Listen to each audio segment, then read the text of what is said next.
today on 10th May report প্রকাশ করেছে ভারতের S-400 বিমান প্রতিরক্ষা ব্যবস্থা ধ্বংস করে দেওয়ার দাবি পাকিস্তানের।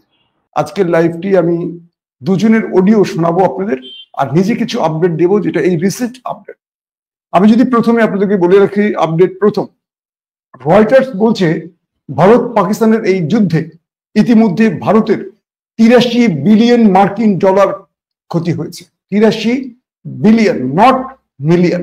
আবার ভারত পাকিস্তান যুদ্ধ চলছে, কিন্তু ভারতও বারবার পাকিস্তানের কাছে ধরাশয়ী হচ্ছে। এবার পাকিস্তান ভারতে কিছু হামলা করেছে, ভারতের গুরুত্বপূর্ণ কিছু স্থাপনা ধ্বংস করে দেওয়া হয়েছে। ইতিমধ্যে ভারতের সকল বিমানবন্দর বন্ধ করে দেওয়া হয়েছে। আমরা দেখব ভারতের কোন কোন গুরুত্বপূর্ণ স্থাপনায় হামলা করেছে এবং ভারতের কয়টি সামরিক ঘাঁটি, বিমান ঘাঁটি ধ্বংস করেছে পাকিস্তান। একটি রিপোর্ট প্রকাশ করেছে ভারতের S-400 বিমান প্রতিরক্ষা ব্যবস্থা ধ্বংস করে দেওয়ার দাবি পাকিস্তানের। S-400 বিমান প্রতিরক্ষা ব্যবস্থা ধ্বংস করা হয়েছে। কাশ্মীর ইস্যুতে চলমান উত্তেজনার মধ্যে এবার ভারতের অত্যাধুনিক আকাশ প্রতিরক্ষা ব্যবস্থা S-400 ধ্বংসের দাবি করেছে পাকিস্তান। ভারত এই আকাশ প্রতিরক্ষা ব্যবস্থাটি রাশিয়ার কাছ থেকে কিনেছিল। পাকিস্তানের দাবি, অপারেশন বুনাইয়ানুম মারসুসের অংশ হিসাবে তারা ভারতের পাঞ্জাবের জলন্ধর জেলার আদমপুরে অবস্থিত S-400 বিমান প্রতিরক্ষা ব্যবস্থাকে সফলভাবে লক্ষ্যবস্তু করে ধ্বংস করেছে। পাকিস্তানের নিরাপত্তা সূত্রের মতে দেশটির বিমান বাহিনী তাদের প্রতিশোধমূলক হামলায় হাইপারসনিক ক্ষেপণাস্ত্র প্রযুক্তি ব্যবহার করেছে, যার মধ্যে একটি JF-17 থান্ডার বিমান গুরুতর আঘাত এনেছে বলে জানা গেছে। S-400 সিস্টেমটি অত্যাধুনিক। এটির মূল্য প্রায় $1.5 বিলিয়ন, যা ভারতের সবচেয়ে মূল্যবান কৌশলগত সম্পদের মধ্যে এটি ছিল। দর্শক, এর আগে আপনারা জানেন যে একদিনেই পাকিস্তানের 1 বিলিয়ন সামরিক সরঞ্জাম ধ্বংস হয়েছে। তার মধ্যে রয়েছে 5টি অত্যাধুনিক যুদ্ধ বিমান, যেটি ভূপাতিত হয় একেবারে প্রথমেই যখন নাকি হামলা করে গত মঙ্গলবার মধ্যরাতে, ওই সময়।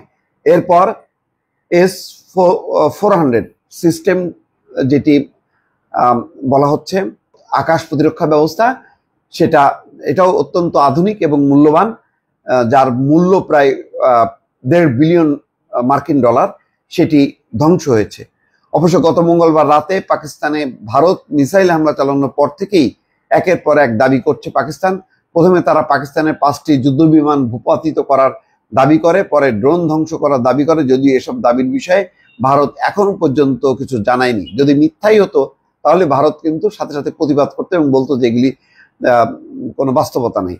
তবে বিবিসি ভারতের রাফাল বিমান ভূপাতিত করার বিষয়টির সত্যতা নিশ্চিত করেছিল। বিবিসি, আল জাজিরা, তারা একেবারে সরেজমিনে যে দেখিয়েছে যে এটি হচ্ছে রাফাল যুদ্ধ বিমানের ধ্বংসাবশেষ। এদিকে শুক্রবার রাতে ভারতের 26টি সামরিক লক্ষ্যবস্তুতে ড্রোন এবং আর্টিলারি হামলা চালানোর দাবি করেছে পাকিস্তান। 26টি সামরিক লক্ষ্যবস্তুতে, খেয়াল করেন। অবশ্য পাকিস্তান এমন দাবি করলেও ভারত এসব দাবির কথা স্বীকার করেনি। তারা ওই যে 400 মতন ড্রোন হামলা হয়েছে এই কথা স্বীকার করেছে, কিন্তু একেবারে সামরিক লক্ষ্যবস্তুতে যে হামলা করেছে সেটা তারা স্বীকার করেনি। এই দাবি ছাড়াও ভারতের শীর্ষস্থানীয় ওয়েবসাইটগুলো হ্যাক করার দাবি করেছে পাকিস্তান। তাদের দাবি সাইবার হামলা করেছে তারা, যদিও বিবিসি এসব দাবির সত্যতা এখন পর্যন্ত যাচাই করতে পারেনি, আর ভারতের দিক থেকে এসব বিষয়ে কোনো মন্তব্য আসেনি। তবে ক্ষমতাসীন বিজেপির ওয়েবসাইট ভারতে দেখা যাচ্ছে, তাতে পরিষ্কার এই ওয়েবসাইটটি এখনো সাইবার হামলার শিকার হয়নি। তবে চলমান উত্তেজনার মধ্যে পাকিস্তানের গোলাবর্ষণে ভারত শাসিত কাশ্মীরে নিহত হয়েছে এক সরকারি কর্মকর্তা। ভারতীয় কর্মকর্তার মৃত্যুর বিষয়টি নিশ্চিত করেছেন জম্মু ও কাশ্মীরের মুখ্যমন্ত্রী ওমর আবদুল্লাহ। দর্শক, বুঝতে পারছেন যে চলছে ধাক্কাধাক্কি চলছে, এবং দুই পক্ষ গত রাতে যে একেবারে সামরিক লক্ষ্যের সর্বশেষ আপডেট থাকছে আজকের লাইভ সেশনে। যদি শুনতে এবং দেখতে পেয়ে থাকেন কমেন্ট করে জানান, যদি কোনো রকম সমস্যা থাকে প্রথমেই কমেন্ট করে জানান। দর্শক, আজকের আমার হাতে যে খবরগুলো এসে পৌঁছেছে, আমি কোনটা রেখে কোনটা দেব বুঝতে পারছি না। কিছুক্ষণ আগে পাকিস্তানের আইএসপিআর এর বক্তব্য শুনছিলাম লাইভ। বক্তব্যটি শুনে গায়ের পশম দাঁড়িয়ে গেছে। যখন পাকিস্তানের পাইলটরা যুদ্ধ বিমান নিয়ে ভারতে ঢুকে পড়ে, তার আগে তারা মৃত্যু পরোয়ানায় সিগনেচার করে। সেই ছবিটি ইন্টারন্যাশনাল গণমাধ্যমে ভাইরাল হয়েছে। একজন পাইলটের তার পরিবারের কাছে লেখা একটা চিঠি পড়লাম, চোখ ভিজে গেছে। যারা শিয়ালকোট কিংবা ভারতীয় লাইন অফ কন্ট্রোলে ইন্টারন্যাশনাল বর্ডারে যুদ্ধ করছেন, তাদের অনেকের বক্তব্য উঠে আসছে পাকিস্তানের গণমাধ্যমের মাধ্যমে। অনেকগুলো বক্তব্য আজকে সারাদিন শুনেছি। ইন্টারেস্টিং ব্যাপার, আজকে দুজনের কথা শোনাবো আপনাদের। পাকিস্তানি ভাষায় তারা কথা বলবেন, যদি আপনারা বুঝতে না পারেন রাত 11টার লাইভে বিস্তারিত শোনাবো। একজন হলেন এক্স মেজর জেনারেল ওসমান, তিনি পাক সেনাবাহিনীর সাবেক মেজর জেনারেল ছিলেন। তিনি একটি অডিও রেকর্ড পাঠিয়েছেন হোয়াটসঅ্যাপে, সেটি আপনাদের শোনাবো। পাকিস্তানের পরিস্থিতি তিনি জানাচ্ছেন। আরেকটি শোনাবো পাকিস্তানের একজন জনপ্রিয় সাংবাদিক, তিনি পুরো পাকিস্তানের বিবরণটি জানিয়েছেন, সেটাও আপনাদের শোনাবো। আমি চেষ্টা করছিলাম পাকিস্তানের কোনো সাংবাদিককে সরাসরি লাইভে আনা যায় কিনা। প্রবলেম হলো যে আপনাদের অনেকেই হয়তো সরাসরি পাকিস্তানের ভাষা বুঝবেন না বলে আমরা এই সাহসটি করছি না। তারপরে যদি আপনারা কমেন্ট করে জানান, সর্বাধিক কমেন্ট আসে যে পাকিস্তান থেকে সরাসরি লাইভ দেখতে চান, তাহলে আমরা চেষ্টাটি করব।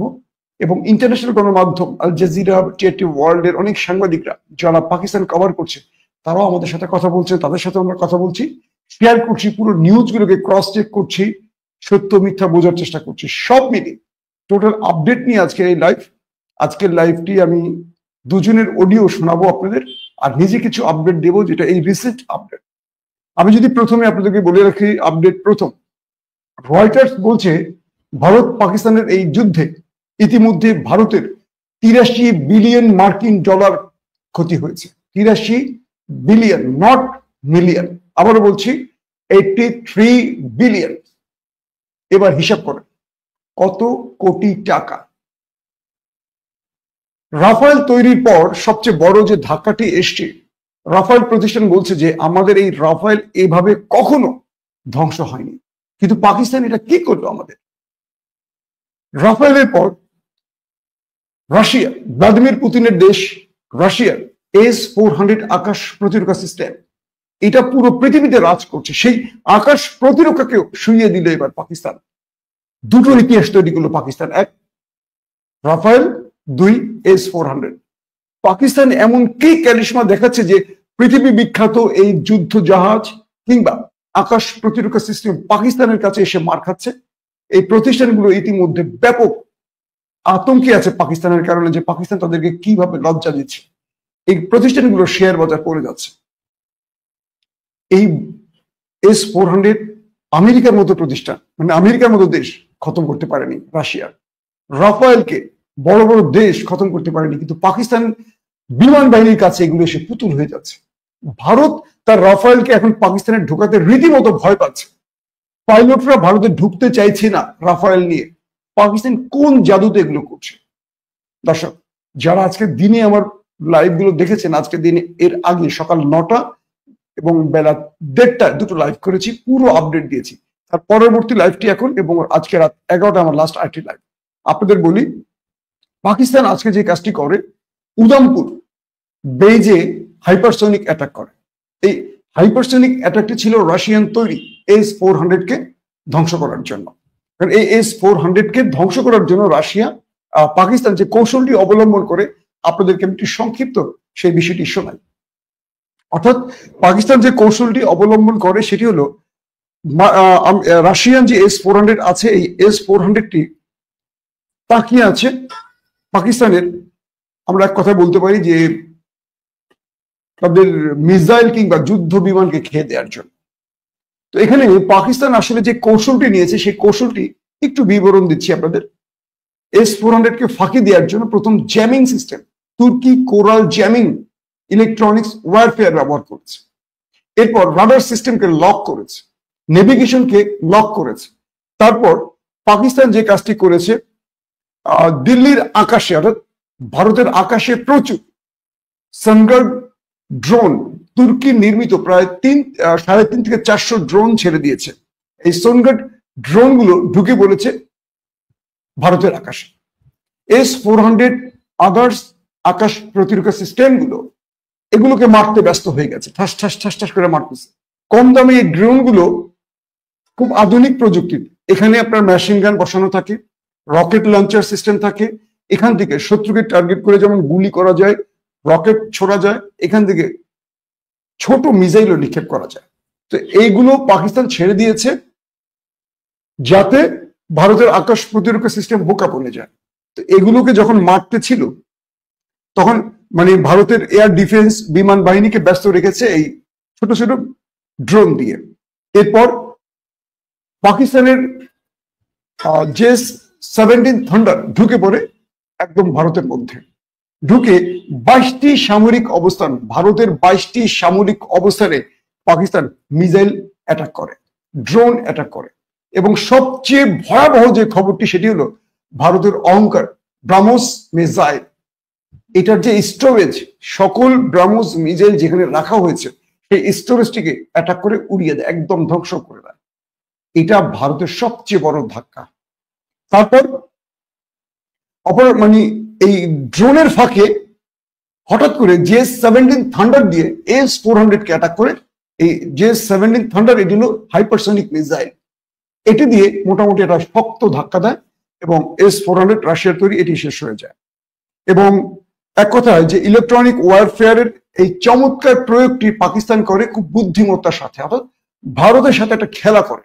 শুধু সমরাস্ত্র থাকলে যে হয় তা না, এটাকে ব্যবহারের যে কত রকম প্রযুক্তি আছে, কত রকম কৌশল আছে, কত স্টাইল আছে, পাকিস্তান এগুলো দেখায়। ভারতের এয়ার ডিফেন্স সিস্টেম আবারও নিজেদের একটা রাফায়েল ভূপাতিত করেছে, অর্থাৎ ভারতের আকাশে থাকা একটি রাফায়েলকে আবারও ভূপাতিত করেছে পাকিস্তান। এবং বলা হচ্ছে শিবানী সিং নামে তাদের একজন পাইলট ভারত পাকিস্তানের হাতে ধরা পড়েছে। এটি এখন পর্যন্ত ইন্টারন্যাশনাল গণমাধ্যমে আসেনি, তবে এই খবরটি ভারত পাকিস্তানের গণমাধ্যম বিভিন্ন সূত্রে বলছে এবং চীনের গণমাধ্যমে উঠে এসছে। এবং যতটুকু জানা গেছে যে যে ঘাঁটিগুলোতে পাকিস্তান মিসাইল অ্যাটাক করেছে সেখানে প্রচুর সংখ্যক সেনা ওপারে চলে গেছে, ভারতীয় দাদারা ওপারে চলে গেছে। এখন আমরা একটা বিষয় বুঝতে পারছি যে পাকিস্তান ভারতের সাথে, ভারতের কাছে S-400 আছে, রাফায়েল আছে, তারপরও খেলছে পাকিস্তান তার বুদ্ধি দিয়ে। পাকিস্তানের কাছে আছে তুর্কি এবং চীনের প্রযুক্তি, আর ভারতের কাছে আছে আমেরিকান, রাশিয়ান, ফ্রান্সের প্রযুক্তি। ভারতের গণমাধ্যমগুলো বলছে যে আমাদের পরাজয় বা আমাদের এই পরাজয়ের মূল পেছনের নেপথ্যে নায়ক হলেন মিস্টার রজব তাইয়্যিব এরদোয়ান। এরদোয়ান এমন একটি সময় এমন কিছু আধুনিক প্রযুক্তি পাকিস্তানের তুলে দিয়েছে যে ভারত এগুলোকে মোকাবেলা করতে পারছে না, এবং এগুলো সম্পর্কে ভারতের ডিফেন্স বা সামরিক বিশেষজ্ঞরা বুঝতে পারছে না কোনটাকে কিভাবে তারা ট্যাকল করবে। সবকিছু মিলে এরদোয়ান যে মোক্ষম সময় পাকিস্তানকে মোক্ষম চালটি দিলেন, বারবারই কথাটা বলতে হয়, লাস্ট 5টা যুদ্ধে এরদোয়ানের তুরস্ক বিজয় লাভ করছে, অথচ লাস্ট একটা যুদ্ধে আমেরিকা বিজয় লাভ করেনি, রাশিয়াও বিজয় লাভ করে, কোনো দেশ বিজয় পায়নি, ইভেন ইসরায়েলও বিজয় লাভ করেনি মানুষ হত্যা ছাড়া। কিন্তু তুরস্ক 5টি যুদ্ধে বিজয় লাভ করেছে, এবং তুরস্ক সেই খেলাটি পাকিস্তানের হাতে তুলে দিয়েছে। এবং আমরা আপনাকে বারবার বলেছি যে তুরস্কের সামরিক বিশেষজ্ঞরা পাকিস্তানে অবস্থান করে মোটামুটি পাকিস্তানকে এই ভারত মোকাবেলায় তার কৌশল নির্ধারণ করেছে। আর একটা কথা বারবার বলি যে পাকিস্তানের সামরিক বাহিনীর মধ্যে বিমান বাহিনী অসাধারণ, অসাধারণ। এদের কথা আমি যদি সারা রাত বলি শেষ হবে না। এরা এত দুর্দান্ত পারফরমেন্স করছে। ধরেন একটা উদাহরণ দিই, আজকে F-17 থান্ডার নিয়ে ঢুকে গেছে আওরঙ্গজেব, পাকিস্তানের একজন পাইলট। তিনি প্রথমে কিছু ড্রোন অ্যাটাক করলেন, আকাশ প্রতিরক্ষা সিস্টেম সেই ড্রোন গুলোকে নিয়ে বিজি হয়ে গেল। তিনি অটোমেটিক জম্মুতে ঢুকে গেলেন শ্রীনগরে, এবং তিনি পাঠানকোটে ঢুকে ধাম ধাম ধাম ধাম করে মিসাইল গুলো মারলেন, মেরে সামরিক বেজ গুলো উড়িয়ে দিয়ে 3 ঘন্টা তিনি ভারতের আকাশে তার যুদ্ধ বিমান নিয়ে উড়লেন, আবার নিরাপদে ফিরে আসলেন। ভারত এবং পাকিস্তানের গণমাধ্যম বলছে পুরো 5 ঘন্টা কাশ্মীর, শ্রীনগর, পাঠানকোট এবং আরো যে অঞ্চলগুলোর কথা আমি এর আগের লাইভে বলেছি, পুরো পাকিস্তান শাসন করেছে। ভারত যখন দেখলো যে তাদের আকাশে ঢুকে গেছে পাকিস্তান, এবং তারা আগে তাদের পুরো বেজগুলোকে ভারতীয় যে বেজ গুলো যেখান থেকে যুদ্ধ পরিচালনা করছে সবগুলোকে ধ্বংস করে দিয়েছে পাকিস্তান। এখন যুদ্ধ বিমান কিংবা আকাশ প্রতিরক্ষা সিস্টেম থেকে এন্টি মিসাইল এগুলো অকার্যকর করে দিয়েছে পাকিস্তান। তারা বুঝতে পারছেন ওদের ভূমিতে ঢুকে গেছে, ঢুকে ওদেরকে শাসন করেছে এবং ধরে ধরে ধরে ধরে ওদের এয়ারওয়েজ গুলোকে, সামরিক কেন্দ্রগুলোকে, ব্রিগেড হেডকোয়ার্টার গুলোকে ধ্বংস করে দিয়েছে। ভারতের কান্না ছুটে গেছে। ভারত আরব রাষ্ট্রগুলোর কাছে ধর্ণা দিচ্ছে, বলছে সিজফায়ার চাই, যুদ্ধবিরতি চাই। দেখবেন ভারতের এই যুদ্ধবিরতির প্রস্তাব শিগগিরই আসবে। অগ্রিম খবরটা দিলাম কারণ পাকিস্তানি সোর্স এই খবরগুলো আমাকে দিয়েছে। দর্শক, যখন এখানে একটি গুরুত্বপূর্ণ আপনাদের খবর দিয়ে রাখি, সৌদির একজন মন্ত্রী পাকিস্তানে অবস্থান করছিলেন এবং তিনি নূর খান এয়ারওয়েজে তার বিমানটি রাখা ছিল। ঠিক সেই নূর খান এয়ারওয়েজে ভারত মিসাইল অ্যাটাক করেছে, পাকিস্তানের নূর খান। ভারতের গণমাধ্যম খুব জোরে সোরে প্রচার করছে যে আমরা পাকিস্তানের ভিভিআইপি এয়ারবেসটাকে উড়িয়ে দিয়েছি। পাকিস্তান সঙ্গে সঙ্গে সেই ভিডিও রিলিজ করেছে। দেখা গেল কি ভারত পাকিস্তানের ভিভিআইপি এয়ারবেস নূর খানে মিসাইল অ্যাটাক করেছে, সত্যি কথা, কিন্তু পাকিস্তান সেটাকে ইন্টারসেপ্ট করেছে এবং ইন্টারসেপ্ট করার কারণে আকাশে যখন সেই মিসাইলটাকে ধ্বংস করে দিয়েছে এন্টি মিসাইল দিয়ে, তখন সেটা খণ্ডিত অংশ রাস্তায় পড়ে আছে, পুরো বেসটাকে দেখানো মানে অক্ষত আছে। এবং এখানেই সৌদির একটি বিমান ছিল, তাদের একজন মন্ত্রী পাকিস্তান সফরে ছিলেন এবং বলা হচ্ছে এই মুহূর্তে লাইন অফ কন্ট্রোলে ব্যাপক গোলাগুলি চলছে এবং পাকিস্তানের প্রচুর চেকপোস্ট, পাকিস্তান প্রচুর ভারতীয় চেকপোস্ট উড়িয়ে দিয়েছে, সেখানে সেনারা পালিয়ে গেছে। দর্শক, একটি আফসোসের খবর হলো ইমরান খান যে আডিয়ালা জেলে রয়েছেন, ইমরান খানের জীবন নিয়ে এখন সংখ্যায় আছে। কারণ নূর খান এয়ারবেজে যে অ্যাটাকটি হয়েছিল এটা হলো রাওয়ালপিন্ডি এবং ইসলামাবাদের মাঝামাঝি একটি স্থান, যেখানে ইমরান খান যে জেলটিতে রয়েছেন আডিয়ালা জেল, সেখানের অবস্থান। তো ইমরান খানের দল পিটিআই ইমরানকে দ্রুত প্যারোলে মুক্তি দাবি করেছে সরকারের কাছে, কারণ যুদ্ধকালীন সময়ে যদি কোন একটি মিসাইল আডিয়ালা জেলে পরে ইমরানের জীবন সংখ্যায় পড়ে যাবে। এটা নিয়ে জনগণের মধ্যে বিক্ষিপ্ত অবস্থা তৈরি হয়েছে। পাকিস্তানের পিটিআই অর্থাৎ পাকিস্তানের 80% মানুষ বলছেন দ্রুত ইমরানকে মুক্তির ব্যবস্থা করুন, যদি কোনো কারণে ইমরানের উপর কোনো অ্যাটাক আসে তাহলে এই যুদ্ধে পাকিস্তান হেরে যাবে, কারণ 80% জনগণ সেনাবাহিনীর বিরুদ্ধে দাঁড়িয়ে যাবে। কারণ ইমরানকে তাদের এখন মুক্তি দেওয়া খুব জরুরি। আসিফ মনিরেরও এই মুহূর্তে ইমরানকে মানে মুক্তি দিলে আমি মনে করি পাকিস্তানের জনগণ আরো মানে উদ্যমে নামবে এই লড়াইটা। নতুবা যদি ইমরানের জীবনের কোনো বিপদ ঘটে বা ইমরানের জীবন যদি হুমকিতে পড়ে, এই সেনাবাহিনী পাকিস্তানের জনগণকে কন্ট্রোল করতে পারবে না। ভারতকে মোকাবেলা করবে কি? জনগণই তো পাকিস্তানের সেনাবাহিনীকে পিছিয়ে ফেলবে। দর্শক, চলেন আপনাদেরকে আমি একটু একজন মেজর জেনারেল ওসমান, সাবেক পাকিস্তানের আর্মি অফিসার, তার একটি অডিও বার্তা আপনাদের পাঠাচ্ছি। তিনি আমাদের কি জানিয়েছেন আমরা একটু শোনার চেষ্টা করি।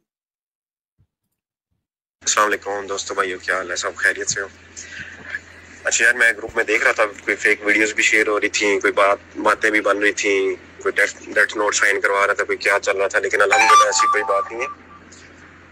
तो बात वो होनी चाहिए कि जो ऑथेंटिक हो।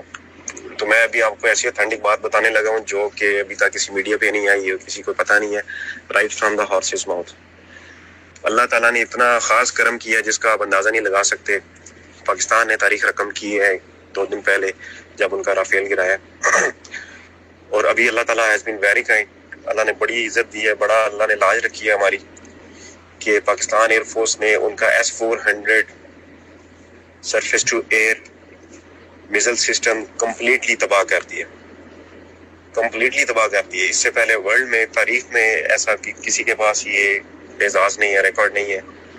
अल्लाह ताला ने बड़ा खास करम किया है, पूरा उनका S-400 तबाह किया। ना सिर्फ तबाह किया है बल्कि पाकिस्तान के J-10 जो है वो इस वक्त जम्मू कश्मीर के अंदर इंडियन ऑक्युपाइड जम्मू कश्मीर के ऊपर फ्लाई कर रहे हैं। वहाँ पे एयर सुपरियॉरिटी हमने गेन कर लिया और वहाँ पे उनका कोई भी जहाज नहीं उड़ा। मकबूजा कश्मीर के अंदर इस वक्त सिर्फ पाकिस्तान के जहाज उड़े हैं, उनका कोई जहाज उनके करीब करीब भी मौजूद नहीं है। पाकिस्तान के ऊपर से लेके नॉर्थ से लेके साउथ तक जितनी एयरफील्ड्स हैं अल्लाह के खास करम से सारी हमने तबाह कर दी। श्रीनगर, जम्मू से लेके नीचे गुजरात तक जितनी एयरफील्ड है अल्लाह ने हमें एजाज बख्शा है, अल्लाह ने हमारी मदद की है। सारी एयरफील्ड पाकिस्तान एयरफोर्स ने उनकी तबाह कर दी है, पाकिस्तान आर्मी ने मिलकर उनकी तबाह कर दी है। और इसके अलावा इनका जो मिलिट्री इंटेलिजेंस का हेडक्वार्टर है वो भी हमने तबाह कर दिया। और अल्लाह का बड़ा खास करम है कि हमारा कोई भी जहाज, किसी किस्म के जहाज के ऊपर कोई ना फायर हुआ है, ना ही किसी जहाज को कोई डैमेज हुआ है। अल्हम्दुलिल्लाह सब सेफ है, सलामत है। अपनी दुआ में याद रखिएगा। দর্শক, পাকিস্তান থেকে মেজর জেনারেল ওসমান তিনি পুরো ব্রিফটি করলেন হোয়াটসঅ্যাপে, আপনারা শুনলেন। সেখানে তিনি হয়তো অনেকে বুঝতে পারছেন, অনেকে বুঝতে পারেননি। আমার বক্তব্যের মধ্যে কিছু অংশ আছে। পুরো পাকিস্তানের বিমান বাহিনী ভারতের ভেতরে ঢুকে তাদের এয়ারবেস গুলোকে ধ্বংস করে পুরো কন্ট্রোল নিয়ে গেছে তাদের হাতে, এবং জম্মু কাশ্মীর, শ্রীনগর যে অঞ্চলগুলোর কথা আমি বলেছি সেটা এখন পাকিস্তানের বিমান বাহিনীর দখলে আছে। এবং লেটেস্ট এই মুহূর্তে আপডেট গুলো আমি আরেকটা অডিও বার্তা আপনাদের শোনাবো। একটা মজার কাহিনী দিয়ে বলি। আমার ওয়াইফ, মানে আপনাদের ভাবি, তিনি পাকিস্তান সমর্থনকারী, আর তার ভাই আওয়ামী লীগ করেন, একজন উকিল, তিনি আবার ভারত সমর্থনকারী। বুঝছেন, এই দুই ভাই বোনের মধ্যে দ্বন্দ্ব বাজে, একজন পাকিস্তান, একজন ভারত। তারপর ভাবি এখন আমার সাথে স্টুডিওতে বসে আছে, আমার কাছে এই ভিডিওগুলো শুনতেছে। আসলে কেন, আমার আশেপাশে তিনি আছেন। তার ভাইয়ের সাথে তার টেলিফোনে বিতর্ক হবে, কোন দেশ জিতছে, মানে তার ভাইয়ের সাথে বিতর্কে যাবে। তার ভাই বলে ইন্ডিয়া জিতছে, আর সে বলে ভারত, কি বলে, পাকিস্তান জিতছে। তো এই জন্য সে এখন আমার কাছ থেকে লাইভে তথ্যগুলো নিচ্ছে। কেন নিচ্ছে? তার ভাই যখন টেলিফোন করবে তখন এই তথ্যগুলো তার ভাইকে বলবে, দেখেন যে ভারতকে এটা মারছে, ভারতে এটা করছে, পাকিস্তান এটা করছে। তো আপনারা যদি কেউ সালাম দিতে চান, আমি দেখাচ্ছি না, তিনি আমার খুব পাশে আছেন, ঠিক আমার এই পাশে আছেন। আপনাদের ভাবিকে একটা সালাম দিতে পারেন কমেন্টে, ইনশাআল্লাহ তিনি উত্তর দেওয়ার চেষ্টা করবে। আবারও বলছি, পাকিস্তান জিন্দাবাদ, বাংলাদেশ জিন্দাবাদ। এই কমেন্টটি আপনাদের কাছ থেকে সর্বাধিক আশা করছি, কারণ আমরা দীর্ঘদিন ধরে শোষিত ছিলাম একটি দখলদারদের হাতে। কাশ্মীরিরা শোষিত ছিল, আজ পাকিস্তানের ভাইরা উদম পিটন শুরু করছে তাদের উপর। এখন তারা আমেরিকার, সৌদি আরবের কাছে ধর্ণা দিচ্ছে, আমাদেরকে রক্ষা করো পাকিস্তানের হাত থেকে। এই যে 2 দিনের লড়াই বা 3 দিনের লড়াইতে পাকিস্তান যে খেলা দেখাইছে, এই খেলা আসলে মানে ওরা কল্পনাই করেনি। আমি আপনাদের একটা লেখা পড়ে শোনাই। আইএসপিআর কি বলেছে আজকে প্রেস কনফারেন্সে, একটু পড়লে বুঝবেন। আইএসপিআর একটা কথা বলছিল আজকে যখন এই করে প্রেস কনফারেন্স, তখন বলেছিল ভারতকে উদ্দেশ্য করে যে আমরা তোমাদের ঘুমের মধ্যে আক্রমণ করি নাই। ভারতকে পাকিস্তান বলছে যে আমরা তোমাদেরকে ঘুমের মধ্যে আক্রমণ করিনি, আমরা তোমাদের দরজায় আগে করা নাড়িনি, আমাদের ঘুম তোমরা ভেঙেছ, আমরা তোমাদের শেষ দেখে ছাড়বো। বিষয়টা বুঝতে পারছেন? পাকিস্তান সেনাবাহিনী বলছে যে তোমাদেরকে আমরা ঘুম ভাঙাইনি, তোমরা আমাদের ঘুম ভাঙাইছো, আমাদের ঘরে তোমরা করা নাড়ছো, এখন আমরা তোমাদেরকে শেষ দেখে ছাড়বো। এই যুদ্ধটা পাকিস্তান এইভাবেই সরাসরি দখলদার দেশটিকে থ্রেট দিয়েছে। আসেন পাকিস্তানের সর্বশেষ আপডেটগুলো আমি লাইভে একটু আপনাদের জানানোর চেষ্টা করছি। सिक्योरिटी जराये का कहना है कि इस वक्त पाकिस्तान की भारत के खिलाफ जो जवाबी कार्रवाइयां हुई हैं उसमें भारत के 12 से ज्यादा अहदाफ को निशाना बनाया गया है। सिक्योरिटी जराये के मुताबिक फजर के वक्त दुश्मन के खिलाफ ऑपरेशन का आगाज किया गया और भारत पर फतह 1 मिसाइल फायर किया गया। नाज़रीन, पाकिस्तान ने अब तक भारत की उधमपुर, पठानकोट एयरबेस और ब्राह्मूस स्टोरेज तबाह कर दिया। साइबर अटैक के जरिए भारत के 70% बिजली के ग्रिड नाकारा बना दिए। भारतीय ब्रिगेड हेडक्वार्टर के केजी टॉप तबाह कर दिया। JF-17 थंडर के हाइपरसोनिक मिसाइलों ने S-400 सिस्टम तबाह कर दिया और आदमपुर में भारत का एयर डिफेंस सिस्टम, जिसकी मालियत $1.5 बिलियन के लगभग है, उसको नीस्तो नाबूद कर दिया। बेशतर भारतीय वेबसाइट्स हैक कर ली गई। भारतीय सूरतगढ़ एयरफील्ड तबाह कर दी। भारतीय अटर्ली गन पोजीशन दहरी नग्यारी तबाह कर दी। राजौरी में पाकिस्तान में दहशतगर्दी करवाने वाला भारतीय मिलिट्री इंटेलिजेंस का तरबियती मरकज तबाह कर दिया। भारत के 2500 से ज्यादा सर्वेलेंस कैमरे भी हैक कर लिए। भारतीय Maharashtra state electricity transmission company limited पर साइबर हमला किया। भारत की सिरसिया एयरफील्ड तबाह कर दी। सिक्योरिटी जराये का कहना है कि वो तमाम बेसिस जहां से पाकिस्तान के आवाम और मसाजिद पर हमले किए गए उनको टारगेट किया गया है। ISPR के मुताबिक फतह मिसाइल की रेंज 120 किलोमीटर है। मिसाइल में जदीद नेविगेशन सिस्टम और आला दुरुस्तगी शामिल है। दूसरी जानिब सियासी और अस्करी क़यादत ने फैसला किया है कि भारत ने मजीद जारियत दिखाई तो टारगेट हाई वैल्यू होगा, जबकि दुश्मन के मजमूम इरादे भांपते हुए पाकिस्तान नेवी ने अपने लड़ाका जहाजों को पानियों में उतारकर उन्हें मखसूस मकामात पर पहुंचा दिया है। पाक बहरिया का कहना है कि वो किसी भी मिस एडवेंचर का मुकाबला करने के लिए तैयार है। पाकिस्तान नेवी का कहना है कि भारतीय एयरक्राफ्ट कैरियर और जहाजों की मुसलसल मॉनिटरिंग की जा रही है। जारियत पर उतरी भारतीय बहरिया की जानिब से जहाजों की तैनाती काबिल फहम है, मगर भारत की मौजूदा सलाहियत के लिहाज से देखा जाए तो उसका कोई काबिल जिक्र असर नहीं पड़ेगा। इसके बरक्स भारतीय बहरिया के असासे पाकिस्तान के लिए एक पुरकशिश हदफ साबित होंगे। बरतानवी अखबार की जानिब से भारतीय बेड़े की पेशकदमी पर रद्द-ए-अमल में पाक बहरिया के तर्जुमान ने कहा कि यह उसका नाकाम भारतीय प्रोपेगेंडे का तसलसल है, जिसमें गुज़िश्ता शब मजे का खेज दावा किया गया था कि कराची की बंदरगाह पर हमला कर दिया गया है। तर्जुमान ने कहा कि मिसाइलों की जिस रेंज का दावा किया गया है वो भी गुमराहकुन है। तर्जुमान ने कहा कि पाकिस्तान नेवी ने दुश्मन के किसी भी मिस एडवेंचर का मुकाबला करने के लिए तैयारी कर ली है। और इस हवाले से खुसूसी तौर पर बात करते हुए पाकिस्तान बहरिया के तर्जुमान ने कहा कि भारतीय नेवी अगर पाकिस्तान की जानिब मैली निगाह से बढ़ेगी तो उसे बहरा अरब में गर्क कर दिया जाएगा। दावा किया गया था कि भारत की जानिब से तैयारा बरदार जहाज, डिजास्टर्स, फ्रेगेट्स और एंटी आबदोज जहाज रवाना किए गए हैं, जो कि पाकिस्तानी साहिल से तकरीबन 300 से 400 नॉटिकल मील के फासले पर हैं। इनमें से बाज रूस के बनाए गए ब्राह्मोस मिसाइल से लैस हैं। जबकि नाज़रीन, दूसरी जानिब एक और अहम खबर यह सामने आई कि भारतीय जारियत के जवाब में पाकिस्तान के ऑपरेशन के बाद भारत ने घुटने टेक दिए हैं और जंगबंदी पर आमादा हो गया है। भारतीय फौज की तर्जुमान कर्नल सोफिया कुरैशी की जानिब से की गई प्रेस कॉन्फ्रेंस में कहा गया कि भारत जंग नहीं चाहता, बशर्तिया कि पाकिस्तान भी ऐसा ही चाहे। पाकिस्तान की जवाबी कार्रवाई के बाद भारतीय फौज की तर्जुमान ने शदीद नुकसान का एतराफ करते हुए कहा है कि मुतादिद जगहों पर फौजी तंसीबात को शदीद नुकसान पहुंचा है। इंडियन फौज के तर्जुमान ने प्रेस कॉन्फ्रेंस करते हुए कहा कि पठानकोट, आदमपुर, उधमपुर और बोझ एयर बेसिस पाकिस्तानी हमलों का निशाना बने। तर्जुमान का कहना था कि पाकिस्तान ने तंसीबात को हाई स्पीड मिसाइलों से निशाना बनाया। भारतीय फौज ने कहा कि भारत जंग नहीं चाहता, पाकिस्तान भी अगर ऐसा करे तो फिर मामला हल कर लेंगे। और यह बात आज सुबह फजर तक उनको हम समझाते रहे, लेकिन उनको समझ नहीं आई।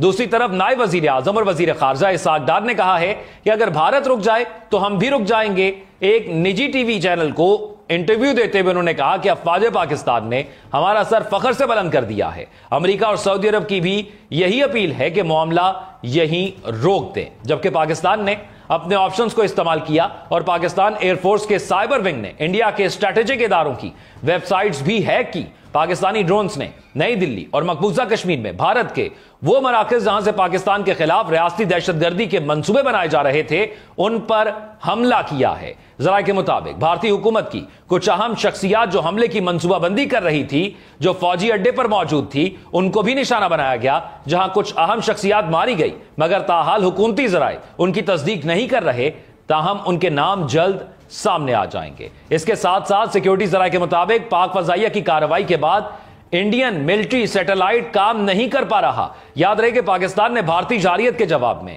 आज अलल सुबह भरपूर जवाबी कार्रवाई का आगाज किया, जिसे ऑपरेशनल बैनुल मरसूम्स का आहिनी दीवार का नाम दिया गया। पाक फजाइया की जानिब से भारत के उधमपुर, आदमपुर और पठानकोट एयर बेसेस समेत कई एयरफील्ड्स को तबाह कर दिया गया, जबकि पाकिस्तान ने दीगर जगहों को भी निशाना बनाया। पाकिस्तान साइबर अटैक टीम ने Maharashtra state electricity transmission company limited पर साइबर हमला कर दिया, जिसके बाद उसे हैक कर लिया गया है।